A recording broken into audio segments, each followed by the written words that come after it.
Vous savez quoi? Ça me dérange pas qu'il y ait 8 fauteuils dans ce couloir. C'est une quantité de fauteuils absolument normale à avoir dans un couloir. Est-ce qu'il y a plus de contenu que ça dans cette vidéo? Ok. Commençons par expliquer pourquoi ces fauteuils sont intéressants. On les trouve dans The Stanley Parable, dans lequel on incarne Stanley, qui découvre un matin que tout le monde dans le bâtiment où il travaille a disparu. Aussi, il y a un narrateur, avec un accent britannique, This is the story of a man named Stanley. qui raconte tout ce qui se passe. Stanley decided to go to the meeting room. Perhaps he had simply missed a memo. C'est étrange déjà, d'avoir un narrateur qui raconte tout ce que je fais. Dans un film, ce serait déjà relou, mais dans un jeu qui est censé avancer avec mes décisions, qu'est-ce qu'il va faire? Il va passer les 20 prochaines heures à dire tous les trucs que j'ai décidé de faire 5 secondes plus tôt? Stanley went around touching every little thing in the office. Non! Parce qu'il a pas la moindre intention d'attendre que je fasse un truc avant de l'annoncer. When Stanley came to a set of 2 open doors, he entered the door on his left. Vous savez c'est quoi le problème ici? Outre le fait qu'on est dans une phase de gameplay, que je peux aller à droite, je vais même probablement aller à droite juste pour lui apprendre à se mêler de ses affaires. Le problème c'est que, bizarrement, je me sens beaucoup moins libre que s'il avait juste rien dit. Parce que maintenant que je lui ai désobéi et maintenant qu'il a pris le seum, Stanley was so bad at following directions, it's incredible he wasn't fired years ago. je suis obligé de réfléchir à des trucs auxquels les joueurs de jeux vidéo préfèrent pas réfléchir généralement. Comme le fait que je suis libre de choisir entre les 2 portes uniquement parce que 8 mois plus tôt, dans un bureau à Berlin, il y a un type qui s'est dit « Oh, ouais, ici ce serait bien qu'on le laisse faire un choix ». Ou encore le fait que l'histoire, si je prends à gauche, et l'histoire, si je prends à droite, ont été écrites par cette même personne, 9 mois plus tôt toujours, et que je pourrais passer 20 000 heures dans le jeu et elle changerait pas d'un iota. Il n'y a rien dans cet univers qui va arriver spontanément. When every path you can walk has been created for you long in advance, death becomes meaningless, making life the same. Do you see now? Do you see that Stanley was already dead from the moment he hit start? La narratrice et moi, on est d'accord, mais il y a un truc qu'elle dit pas. C'est encore pire que « Oh non, toutes les routes ont été tracées pour moi à l'avance ». C'est chaque action qu'il est possible d'envisager d'entreprendre dans ce jeu a été préparée pour moi à l'avance. Comment je vais faire mon choix entre les 2 portes? En passant une des portes, en utilisant la mécanique de marche qu'ils ont bien voulu me filer, parce qu'ils auraient aussi pu décider qu'on jouait à Tetris ici. Naturellement, c'est un truc que tout le monde sait, il n'y aurait pas de jeu s'il n'y avait pas eu quelqu'un pour le construire, mais c'est aussi des choses qu'on est très content d'ignorer en temps normal. Combien de gens ont remarqué que le buisson dans Mario, c'est le nuage pas en vert? Personne. Vous savez combien de gens ont joué à Mario ces 40 dernières années? Personne le voit. Parce qu'on cherche pas à ruiner notre propre immersion. On essaye de pas ruiner notre immersion. Ça veut dire qu'on est automatiquement d'accord qu'on n'a pas de liberté, qu'on fait de notre mieux pour ignorer ça dans un jeu vidéo? C'est pas sûr, hein, parce que dans cette situation, vraiment, c'est mon choix quand même. Gauche ou droite, à la fin, c'est mon choix. Donc dans cette foutue situation avec les 2 portes, est-ce que je suis libre parce que ultimement c'est mon choix qui fait avancer les situations, ou pas libre parce que tout a été scripté par quelqu'un à l'avance? Est-ce qu'on est libre dans The Stanley Parable? Et plus généralement, est-ce qu'on est libre dans un jeu vidéo? Tout le monde répond non instinctivement à cette question, tout le monde. Non, je suis dans un monde créé par quelqu'un d'autre, avec les règles de quelqu'un d'autre, évidemment que je suis pas libre.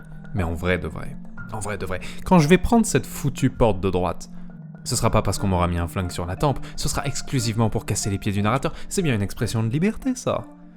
Et oui, il y a énormément de choses que je peux pas faire, mais je suis au regret de vous annoncer qu'il y a énormément de choses que je peux pas faire dans la vie non plus. Il y a pas de liberté absolue, à moins d'être Dieu. Tout le monde comprend instinctivement que quand quelqu'un dit « je suis libre », il veut pas dire « ok, je suis parfaitement libre au sens philosophique du terme, il y a aucune entrave qui pèse sur moi ». Non, il veut juste dire « à cet instant, je me sens plutôt libre ».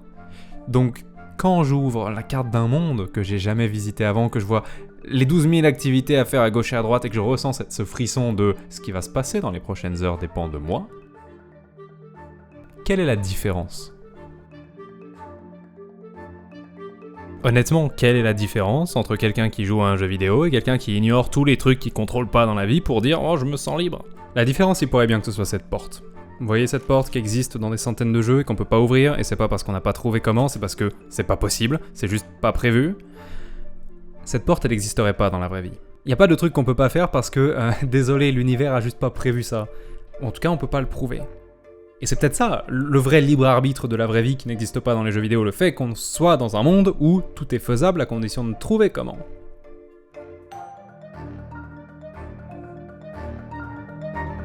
Mais comment est-ce que je fais pour être sûr que tout est possible? Est-ce que vraiment toutes les mécaniques sont dans la vraie vie ou est-ce qu'on est juste pas capable d'imaginer celles qui le sont pas? Je crois que c'est quand je suis arrivé à est-ce que toutes les mécaniques existent dans la vraie vie que j'ai compris que le jeu était en train de me retourner le cerveau. C'est une question pour personnes qui aiment les questions beaucoup plus qu'ils aiment les réponses. Pour avoir une réponse satisfaisante à ça, il faudrait qu'on arrive à tous tomber d'accord sur ça veut dire quoi d'être libre. Et c'est pas demain la veille. Now listen carefully, this is important. Stanley walked through the red door.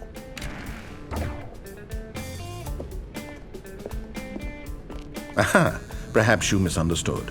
Stanley walked through the red door.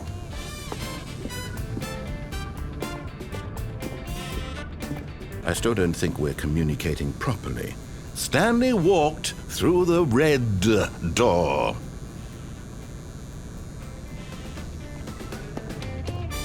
All right, fine, go ahead, Stanley. Je suis désolé d'avoir marmonné pendant 2 minutes sur une question qui menait nulle part. Voilà une problématique un tout petit peu moins inutile. Ça me dérange pas qu'il y ait 8 as dans cette pièce.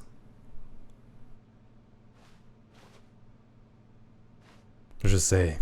On pourrait croire qu'il y en a que 7. Mais non, la 8ème est sous la table en fait. Et honnêtement, c'est pas bizarre qu'il y en ait 8. Je veux dire, à un moment, si c'est une entreprise où il y a besoin d'à peu près 8 fauteuils, c'est pas complètement déconnant qu'il y ait besoin d'à peu près 8 as. Sauf que question, est-ce que du coup il faut à peu près autant de lampes que de gens? Parce que dans la fameuse pièce avec les 2 portes, 1, 2, 3, 4, 5, oui c'est ça, il y en a 4 qui sont éteintes, donc il y en a 8 qui brillent. Puisqu'on est sur le sujet, pourquoi dans ce jeu avec énormément de fins, il y en a genre entre 20 et 30 selon la version que vous avez, pourquoi est-ce qu'il y en a exactement 8? Dead on the side. Why is it invested in your... Am I just supposed to forget? Où on meurt? Most medical professionals recommend making at least 8 choices per day. On a l'impression qu'il se passe un truc de fou, hein. C'est parce que j'ai mis la musique qui fait peur. Et j'ai encore plein d'arguments pour prouver que le mystère du 8 existe. J'ai juste un problème, plus je vais les citer, moins vous allez y croire. L'unique autre être humain qu'on croise dans le jeu, un nom en 8 lettres. This is the story of a woman named Mariella. L'unique autre employé dont on entend parler, dont le narrateur parle, c'est l'employé 419. Et comme Stanley est l'employé 427, entre les deux, il y a 8. Le mode.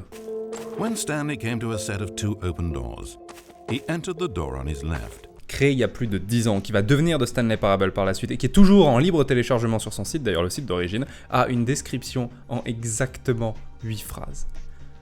Vous commencez à voir le problème, il n'y a aucun rapport. On dirait pas que je suis en train de remonter une piste, on dirait que je sors des arguments tirés par les cheveux et que le nombre 8 a été droppé à des endroits aléatoires. Vous savez quoi, maintenant que j'y pense, la pièce avec un bouton 8, et genre 8 partout sur les murs, 8, et 8 partout sur les écrans, 8, qui dit 8 quand on appuie sur les boutons, 8. éventuellement un indice. Ok, la pièce prouve que tous les machins sont bien là pour une bonne raison, le 8 est pas juste tiré par les cheveux, il existe, ils sont reliés. Mais du coup c'est quoi? C'est un easter egg? Un easter egg, c'est une bande de développeurs qui casse très légèrement le 4ème mur pour dire coucou, il y a des humains qui ont travaillé sur ce jeu de Stanley Parable, et juste un énorme cassage de 4ème mur. Jamais un jeu a moins eu besoin d'un easter egg. Est-ce que c'est possible que si tous ces éléments sont random, c'est parce que la piste à remonter est pas dans le jeu, et que tous ces trucs sont juste là pour nous attirer notre attention sur le chiffre 8 pour qu'on regarde ailleurs? Genre là. Soyez gentil de m'expliquer ça. Expliquez-moi comment le jeu qui s'amuse à foutre des 8 partout a réussi à obtenir 8 sur 10 de note des lecteurs sur Metacritic et 88 sur 100 de notes professionnelles. Ça me dérangeait pas quand vous étiez juste des devs bizarres qui mettiez des 8 au pif dans un jeu, c'était rigolo. Ça c'est un truc que vous êtes pas censé contrôler en fait. Pour ceux qui savent pas, Metacritic c'est la référence pour jauger un jeu sur internet. Ils ont une note professionnelle qui est obtenue en faisant la moyenne de ce que plein de rédactions professionnelles ont mis sur Terre, et une note des lecteurs où c'est juste la moyenne des internautes du site. Je veux dire, c'est toujours possible de trafiquer un site. Je le sais très bien. Quand j'étais stagiaire, j'ai trafiqué le CMS de JVC de façon à ce que quand on tape le meilleur jeu, ça sorte Subnautica en premier. Ça fait 5 ans, personne s'en est rendu compte. Mais, sans déconner, sur Metacritic, tu peux voir les notes mises par toutes les rédactions. Donc tu peux faire le calcul par toi-même et checker que ça fait bien 88.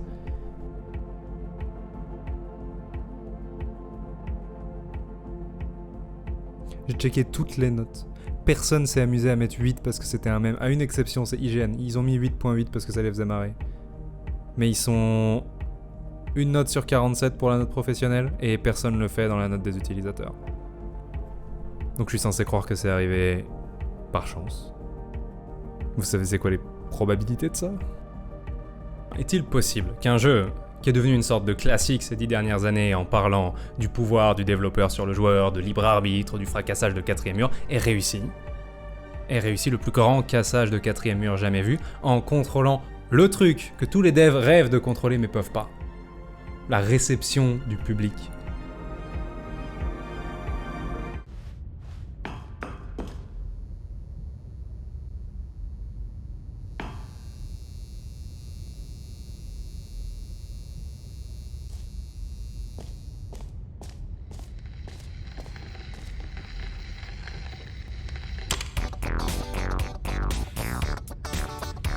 Stanley didn't recognize this place or this level. He didn't even recognize this ending. Then it dawned on him. He wasn't even in the game. It was still the video, the YouTube video, from the great review, which meant that this entire thing was all a prank, an elaborate prank leading nowhere, built for one reason only, to find a special way to say, thank you all for 100,000 subscribers.